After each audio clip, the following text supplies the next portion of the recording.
오늘 뉴스플러스는 비만에 대한 불편한 진실을 살펴볼까 합니다. 비만 문제를 얘기할 때 흔히 이 패스트푸드 좋아하는 미국인들을 떠올리게 되는데요. 사실은 우리 한국인들의 비만이 더 위험할 수 있다는 겁니다. 체질적으로 이 배불뚝이 내장 비만 위험을 안고 있기 때문인데요. 먼저 권순표 기자입니다. 자, 이쪽이 미국, 이쪽이 우리나라의 거리 모습입니다. 한눈에 보기에도 미국은 뚱뚱한 사람들이 쉽게 눈에 띄죠. 반면 우리나라는 뚱뚱한 사람들을 찾아보기 어렵습니다. 실제로 우리나라의 비만 인구 비율은 미국의 절반이 채 되지 않습니다. 그런데 웬일인지 비만과 관련된 각종 질환에 걸리는 비율은 우리나 미국이나 별 차이가 없습니다. 왜 그럴까요? 우리의 몸이 서양인들과는 다르기 때문입니다. 나윤숙 의학전문기자가 설명해 드리겠습니다. 키와 몸무게가 거의 똑같은 미국인과 한국인, 몸 전체에서 지방이 차지하는 비율이 미국인에게서 8% 더 높게 나타납니다. 이번엔 복부 장기들 사이사이에 끼어 있는 내장 지방의 양을 측정해봤습니다. 내장 지방이 차지하는 면적과 비율 모두 한국인이 20%나 더 많습니다. 몸 전체의 지방이 복부에 집중돼 있는 겁니다. Usually when I gain weight, I'll gain weight in my hips first, and then later feels like I'm gaining weight in my stomach area. 아무래도 살이 찌면 배가 가장 먼저 나와요. 인종별로 복부 내장 지방의 비율은 다릅니다. 흑인이 가장 적고 동남아시아인, 중남미계인, 백인 순으로 내장 지방이 많고 한국인 등 동아시아인들이 가장 많습니다. 살이 찔수록 내장 지방이 늘어나는 정도도 역시 동아시아인이 가장 가파릅니다. 복부 장기에 바짝 붙어있는 내장 지방은 만병의 근원입니다. 지방세포에서 분비되는 물질이 인슐린 체계를 어지럽혀 당뇨를 유발하고 혈관에 상처를 줘 고혈압과 심혈관 질환을 불러옵니다. 더 나아가 각종 암과 담석증, 통풍, 심지어 치매 위험까지 높입니다. 왜 우리나라 사람들은 내장부터 살이 찔까요? 아프리카나 서양보다 지방을 먹기가 쉽지 않았던 오랜 역사에 몸이 적응했기 때문이라는 추론이 있습니다. 다시 말해 아끼기 위해 꺼내쓰기 가장 어려운 깊숙한 곳에 지방을 쌓아둔다는 얘기입니다. 에너지를 내장 지방 형태로 축적하려고 하는 성향과 이 에너지를 근육에서 소비하지 않으려는 성향이 유전되었기 때문으로 추정됩니다.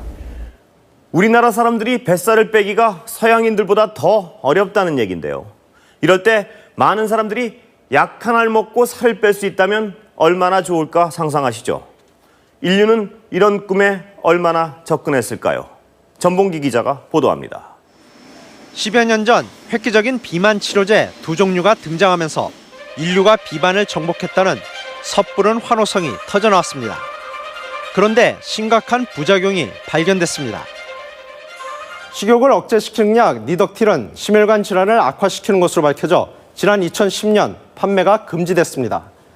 장에서 지방 흡수를 막는 제니칼은 아직 시판이 되고는 있지만 대장 점막의 손상과 착색, 물 같은 지방변이 나오는 부작용 때문에 복용이 쉽지 않습니다.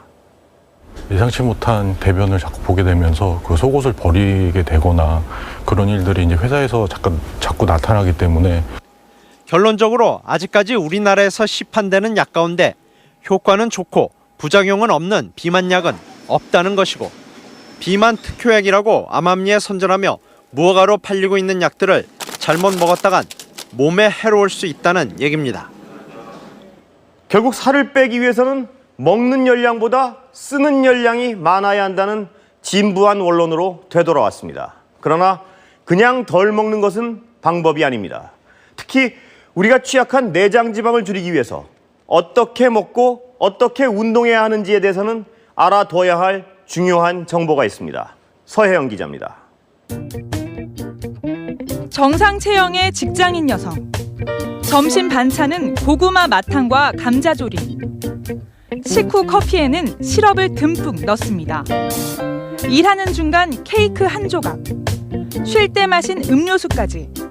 모두 1100kcal입니다. 이 중 밥을 제외하고 오후에 과당으로 먹은 양만 300kcal. 밥 한 공기 열량과 맞먹습니다.